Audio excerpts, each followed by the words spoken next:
Hello, and welcome to the SaWGuy podcast.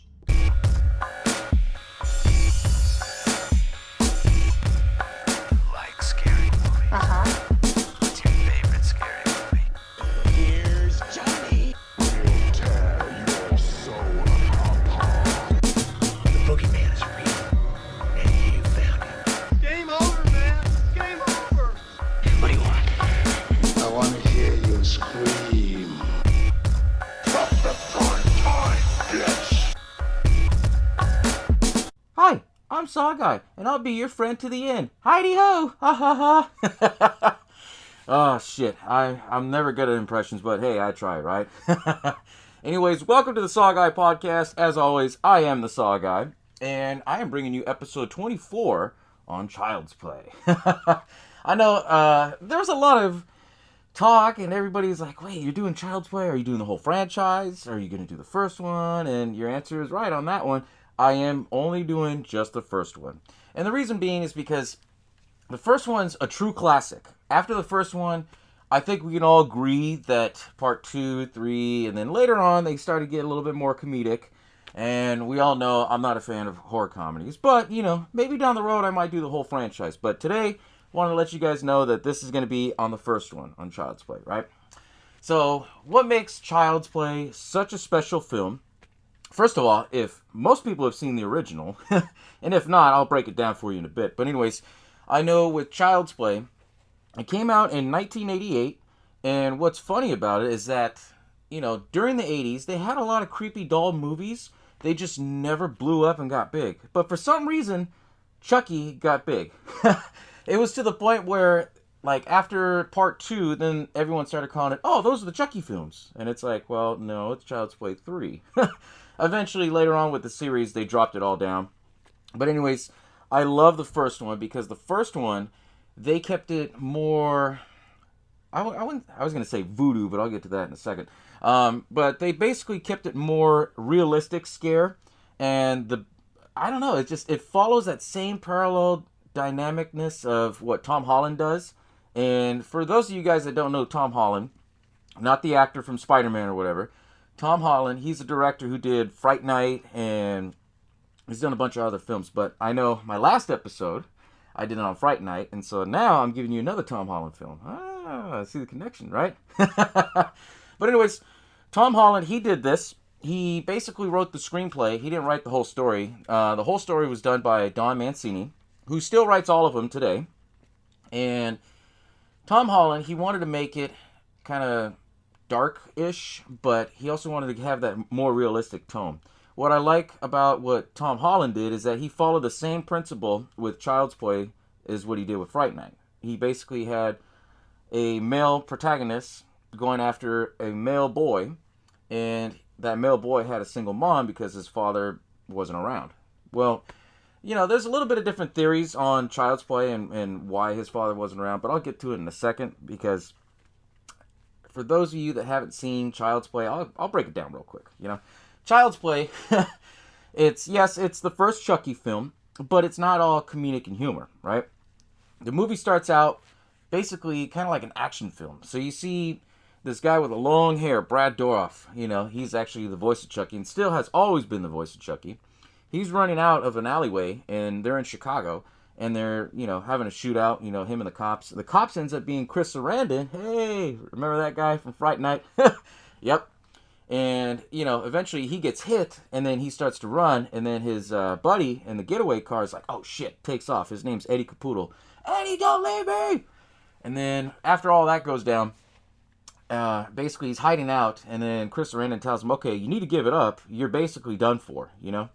And this is when Chucky, or Charles Lee Ray at the time, he basically shoots the door, goes in the toy store, and then Chris Sarandon finds him again, and then, you know, it's this whole stakeout thing. It's more of action-packed, which is pretty cool. And then eventually you see that Brad Dourif, you know, or Chucky, he falls over all these Chucky dolls, these good guy dolls, and it's a kid's toy, and basically he's kind of like at his last breath of air, and he's like, okay, well, I gotta do something. I gotta find a body. Gotta switch out on something. So he does this chant right on this doll, and it's this long ass chant. And by the way, everybody, you know, I always thought it was French. I did my research. It's actually Haitian. Pretty crazy, right? But anyways, he does this chant. This lightning bolt comes. Chris Sarandon finds him, and Chris Sarandon's character, his name is Mike. He's a detective. And so Mike, he ends up finding them, and then he finds out that like the lightning came down, it destroyed the whole toy store, and Chucky was dead. Flash forward, I should say, you have a story of a boy who lives with his mom, and they live in this apartment in Chicago. She's a single mom, and he's one of those good kids. You know, he looks like he's about 4 or 5, you know, kind of like pre-kindergarten age. And he's really intense into, you know, the Good Guy doll toys. And it's funny because if you've ever lived in the 80s, you know they made those toy commercials so fucking badass that I don't even know half the shit that they have unless you look it up on YouTube and you're like, oh, damn. You know, because it was the 80s. That you had to live it to understand it. And I'm going to say that all the time. But anyways, it shows he's all decked out in like Chucky's gear and everything. And, well, I shouldn't say Chucky. It's Good Guy doll. And well, anyways, he makes his mom breakfast. Wakes up his mom and says, hey, you know, it's my birthday. She gives him his gifts. And we all know, we all know this because we don't like getting clothes for our gifts, you know, when we're kids and everything like that. And so she felt bad. She goes to work. And then when she goes to work, you know, she works at this department store. Her friend's like, hey, I know there's some, you know, she didn't say homeless guy. She said peddler. She goes, there's this peddler outside that's selling the doll that Andy wants. Andy's the name of the little boy. And, you know, so she's like, all right, screw it. She takes a break, goes and buys the doll from the peddler. And the peddler doesn't say anything. And where he got the doll at is just brand new doll. And she got it for $30, which back in the day in the 80s, $30 is like 60. That's a lot. But I mean, you know, I think they said in the movie that they retailed them for like $50-$60. But anyways, flash forward, she goes in and the boss sees them and says, okay, well, you have to stay, you know, extra at work. Somebody called out sick and don't do that again. You know, the whole thing with that, you know. So anyways, her best friend that she works with was going to watch her son Andy. And basically, I'm trying to remember. Oh, no. Before she does that, she goes and picks up Andy, gives him the doll, goes back to work, and then her best friend goes and watches Andy, right? And while she's at work, you know, she's doing her own thing. Her best friend's name was Maggie. She was watching Andy, and then, you know, Andy and Chucky, they kind of get close. And then they kind of wink at the fact that he's alive because, you know, he's talking to Andy, but you don't hear it. And then Andy's like, oh, Chucky wants to watch the news. Oh, whatever, kid. Go brush your teeth. Go get ready for bed. Then all of a sudden, Chucky's, like, she turns off the TV. They're brushing their teeth. And then all of a sudden, the TV goes back on, and Chucky's sitting right there. I mean, creepy as fuck, right? So after all that happens, she basically gets him tucked in bed. She starts hearing things, and all of a sudden she's like, what the hell? And it builds up this whole suspense. And then she looks behind these pots and plants, and it's nothing. Turns around, whack! Right in the head with a hammer, falls right through the window, and it was one of those like 10-story, you know, apartments. Right? So that was the catalyst to what started it. And then later on, they try to figure out, okay, well, what happened to it? And then here you see Chris Sarandon, you know, he comes in and tries to investigate this case and says, okay, well, we got nothing. And then they start to suspect that Andy was the one doing it because, you know, they found the footprints of, like, the good guy's shoes with the markings and everything. And then Andy's trying to talk to his mom saying, well, I know who did it. It was Chucky. Chucky said that Maggie was a real bitch and she got what she deserved. You know, and it's like, what? You know, a kid would say that? Man, I know if I said that as a kid, we all, you know, I think my generation could agree. If we said that back in the 80s, we had our asses whooped. But anyways, you know, he tells her, like, everything that's going on, and she thinks, oh, it's just all the stress. Everyone's all, you know, not anxious, but everyone's all just kind of down about the fact that her best friend had just died. And so after that, you know, she kicks out the cops and, you know, tries to tell the cops, don't insinuate anything, da-da-da-da-da. And Chris Sarandon and his partner, well, I was going to say Chris Sarandon, Mike is his character. He says, okay, let's get this dusted off for prints. I found a hammer and, you know, go from there. Anyways, she starts tucking in Andy, and then, you know, he's trying to talk to Chucky like he's alive, and then Chucky plays off like, oh yeah, you know, I like to be hugged. Then shoot to the next day, which is right the next scene. She drops him off at school, but see, this is what trips me out. She's a single mom and a parent, but she just, like, okay, here, go to school. And then she turns around and leaves. Doesn't even wait until after everything's all settled and stuff. And as she's walking out, the camera goes right back to Andy, and then he ends up leaving school. And it shows that Chucky kind of guides him on a subway bus all the way to, like, the really bad areas of, like, Chicago, like the abandoned areas and condemned areas. And, you know, he's like, hey, sit right here. I have to go tinkle.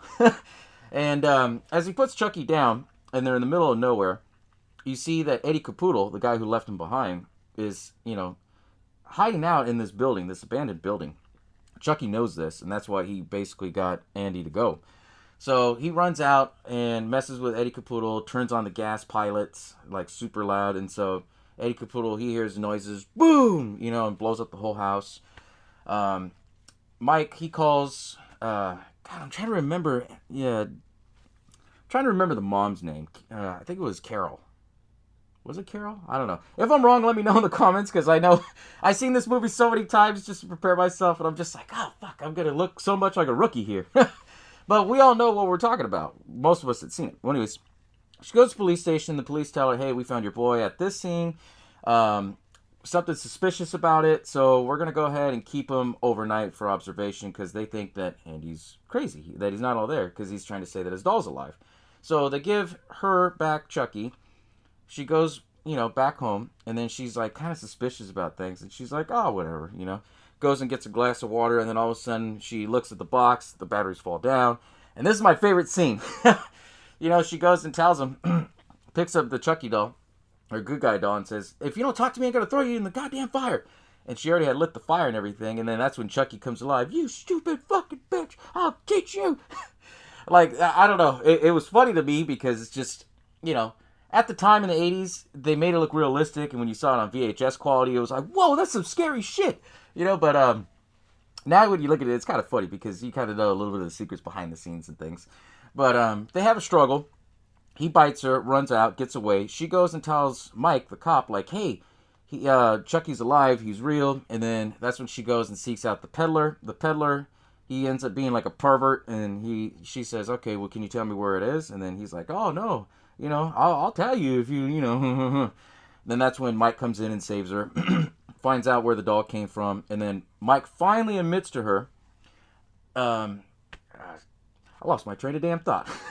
Mike admits to her that, you know, there's nothing there at that toy store, and she asks, well, how do you know? And then he basically tells her, you're like, I know because I was there. I was the man that killed Charles Lee Ray. And so she started kind of piecing the dots together. He takes her home, and she, you know, she's done for the day already at home.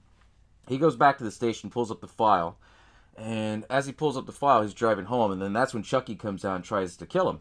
You know, tries to choke him, hold down the brake, the car flips, and then he tries to go after him, and then he gets shot. After that all happens, then you see Chucky goes and sees this voodoo priest. Now, this is what I love about the film, and getting back to what I was talking about, the voodoo. This film was scary as shit because it tied in voodoo shit, you know? And later on in the series, they water it down. But what I love about this one, they got really, really in-depth on it, you know? Like creepy shit, like transferring your soul into something else. And then he goes and sees the voodoo doctor, or the witch doctor. And basically, he tells him, hey, I'm alive, I'm a doll. Everything that you said, I thought was bullshit, but no, it's true, I'm alive. And then he's asking him, like, well, how do I get out of this body? Because, like, I didn't think I could get hurt, but then I got shot. It hurt so much, I even fucking bled.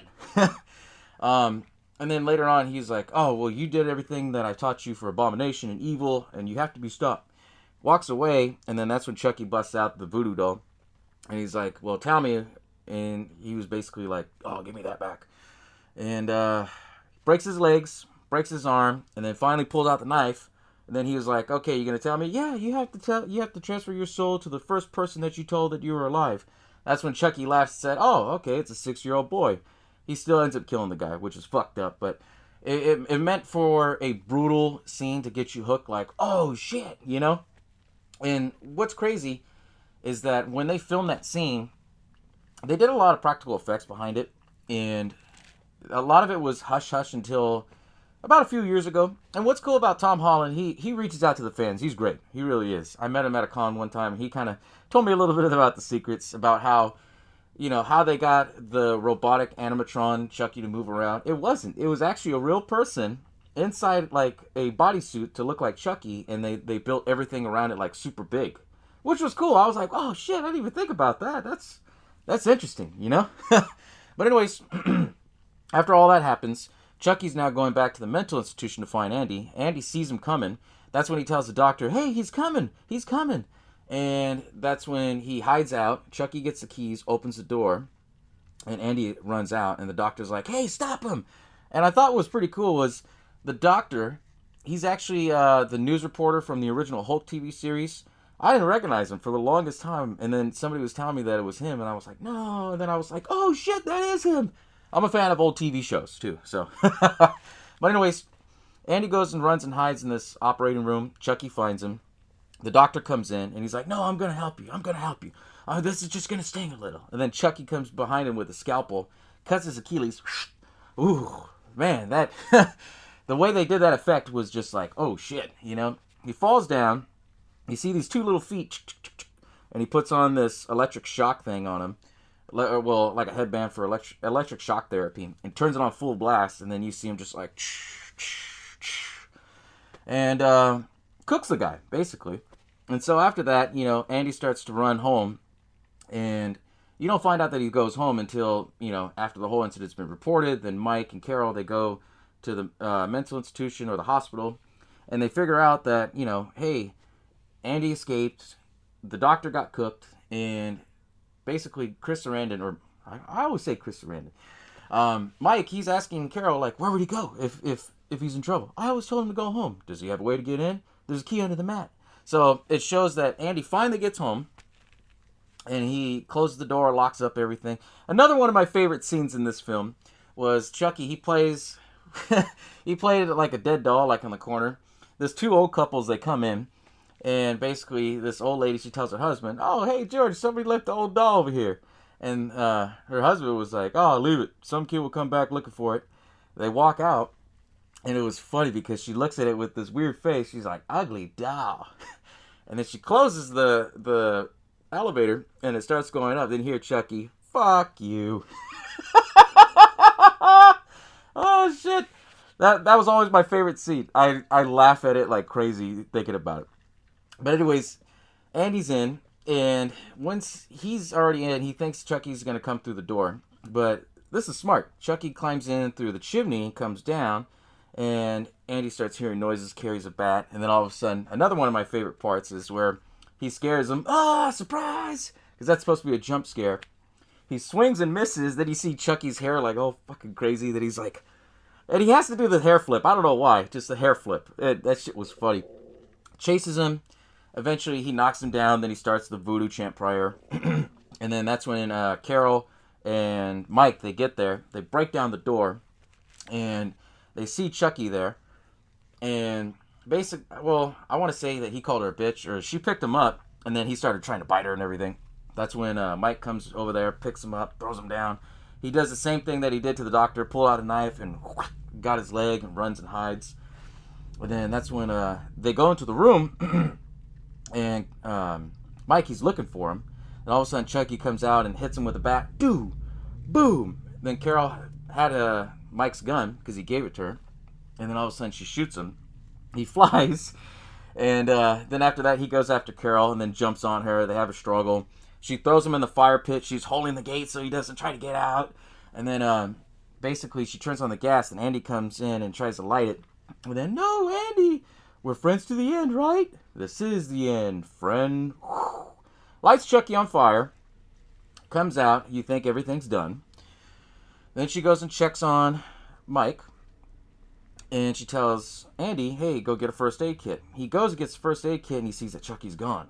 Then all of a sudden he starts to run. Chucky trips him, and he goes, hello, Andy. And he's all burnt like a crisp and shit.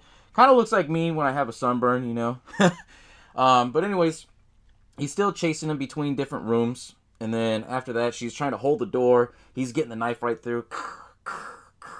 What was stupid is that she was screaming as he was putting the knife through, and it was basically giving away her position. And I was thinking, oh man, oh man, he's gonna get her, he's gonna get her. But I think they did that. Tom Holland, I think, did that purposely because it wanted to build up like anticipation, get you hooked in the audience, like, oh, what, you know? And eventually, they get out to the hallway. She shoots off his head, his arm, his leg. She starts shooting him, and she thinks that she's, you know, knocked him out or he's done. And then Chris Sarandon, his partner, comes in, his detective partner comes in, says, whoa, hold on, you know, because she points the gun at him, you know. And then after that, they go and they check on Mike. And after that, he calls the ambulance. And then he's asking, okay, what happened? And then he says, the kid was right. You know, the doll's alive. If you go out there and see it, don't touch it. So what does the partner do? He goes out there, grabs the head, puts it on top of the TV and says, oh, look, it's dead. It's dead. It's dead.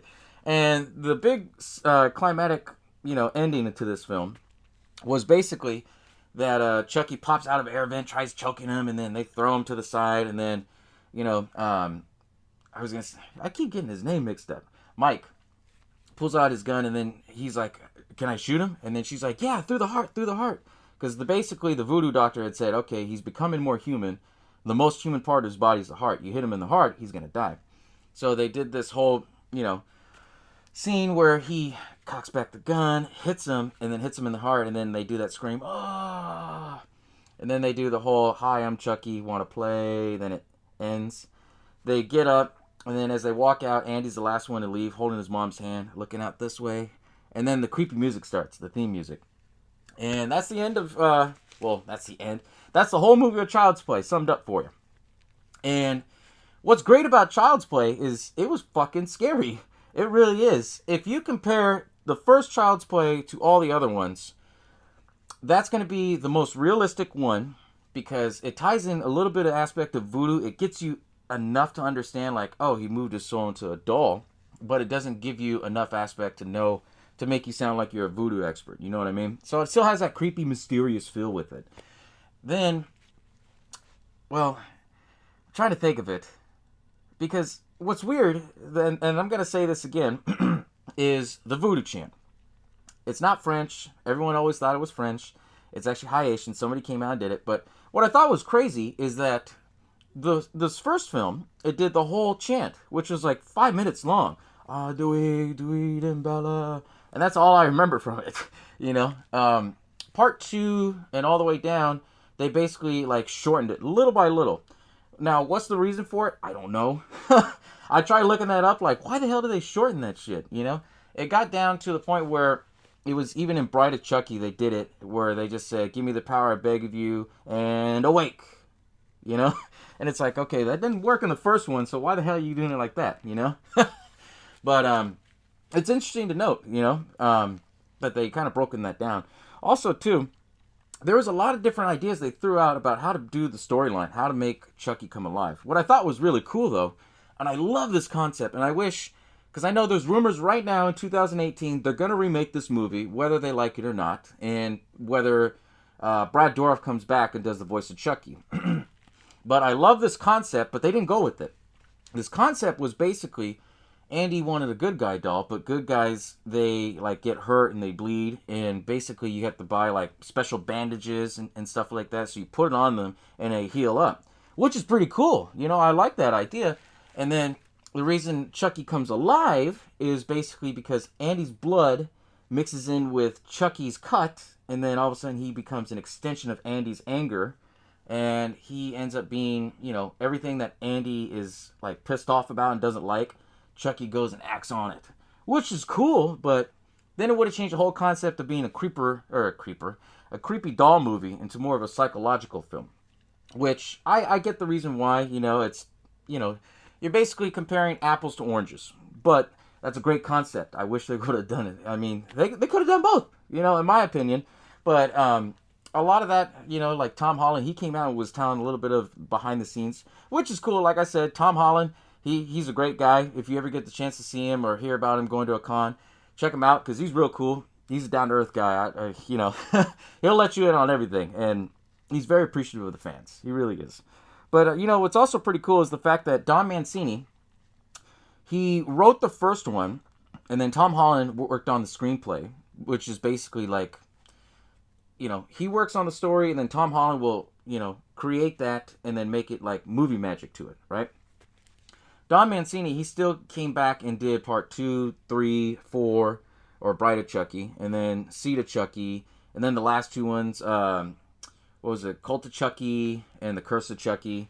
And, it's, I wish they would have kept the Child's Play name, because Child's Play, that's a creepy name for a horror film like this, It's supposed to be, because back in the day in the 80s, you had a lot of, I would say it was a little bit more innocent than it is now. That's what I would say. But what's crazy about it is just like, you'd never expect like a story like this would come out. But as I said before, in the 80s, they had creepy doll movies. And you had one, obviously, like Puppet Master. Puppet Master was a creepy doll movie, but it didn't get notoriety because of the fact of, like, they did great with it. It's just they didn't tie it in like this, and it wasn't like I don't think Puppet Master was released in theaters, if I'm not mistaken. If I'm wrong, let me know in the comments below, because I don't think Puppet Master was released in theaters, but this one was, and it was released actually by MGM. Universal didn't own it yet. MGM, they funded the film. They said, okay, make it. They saw it, and they were like, oh shit, no one's gonna like this film. And it's kind of crazy that they actually thought that no one was gonna like it. So they sold the rights to Universal.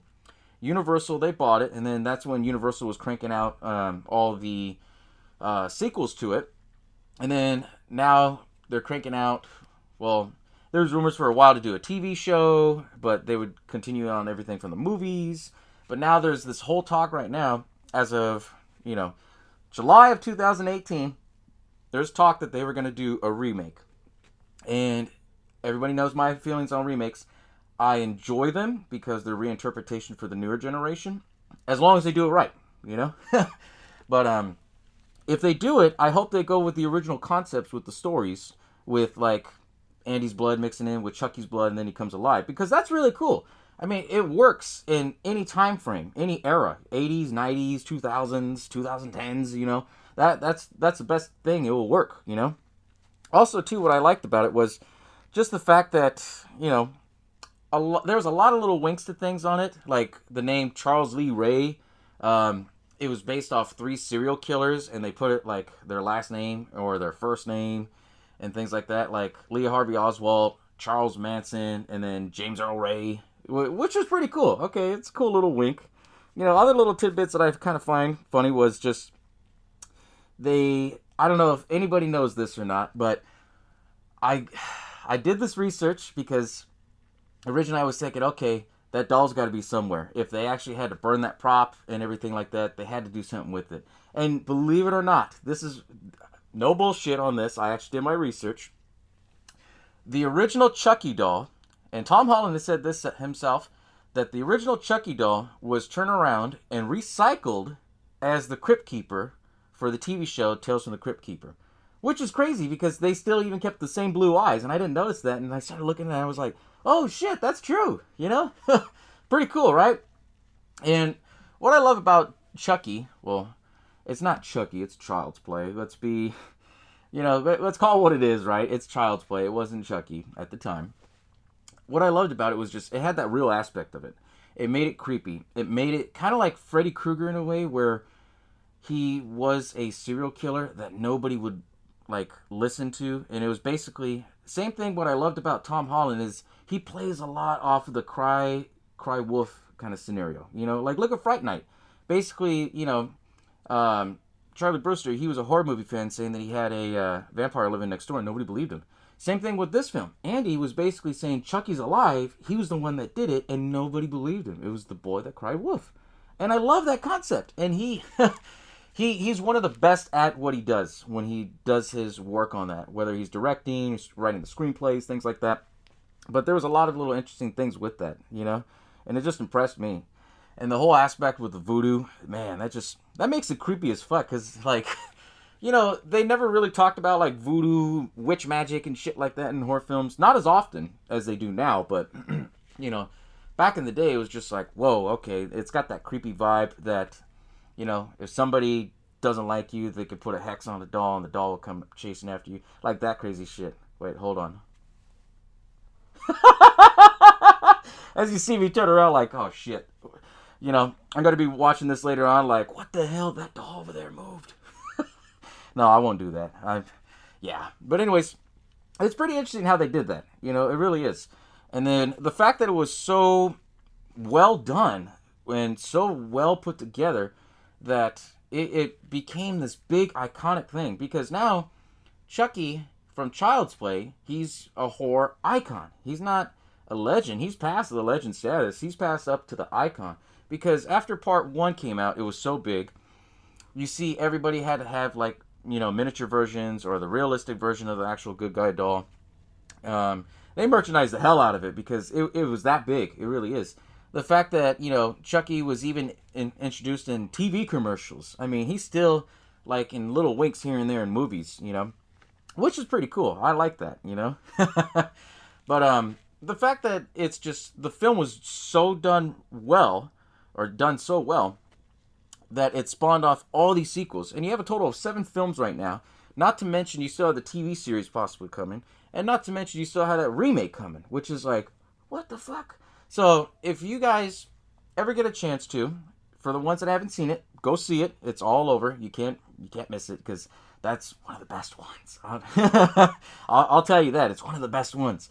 For those of you that have seen this film as many times as I have, if you ever get a chance to and you want to sit back and watch it, pay attention to these little things that I'm telling you, because these little things, like, I didn't know it, and I basically watched this film like 5 times this whole week, and I was just like, oh, what the hell, and I picked up little things. And then reading behind the scenes stuff was just like, whoa, okay, this is pretty cool, they should have done this shit, But anyways, thank you all for tuning in on this episode of the SaWGuy podcast. Hope you all enjoyed this episode on Child's Play. And like I said, once I'm done and got everything all taken care of, I'm out, guys. You know how it goes, right? Bow down to the